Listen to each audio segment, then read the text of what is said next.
তো অনেকক্ষণ ব্রাশটা নিয়ে চলে এসেছি, কিন্তু এখনও মুখে দিতে পারিনি, ভিডিও করছিলাম এদিক ওদিক। তো এবার ব্রাশটা করে নিয়ে ওষুধ খেতে হবে। সকালে খালি পেটের ওষুধ আছে। দুদিন ধরে তো সরস্বতী পুজোর পিকনিক চললো, তো নিরামিষ ছিল আমাদের পিকনিকটা।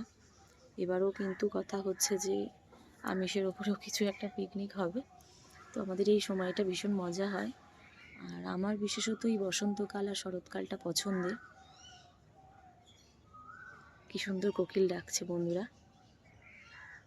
তখন ছোট ছিলাম, তখন এই কোকিলের ডাকটাকে না আমরা ব্যঙ্গ করে ভেঙাতাম। আর সেই ডাক শুনে কোকিল কিন্তু সাথে সাথে আবার রিপ্লাই করতো। তারা হয়তো ভাবতো যে তাদের সাথী বা সঙ্গী তাকে রিপ্লাই করছে। তো আমাদের ভীষণ মজা লাগতো। এখন বড় হয়ে গেছি আর সেটা করা হয় না, এখন শুনেই মজা পাই। শুনতে পাচ্ছ? তো চলো ব্রাশটা করে নিই।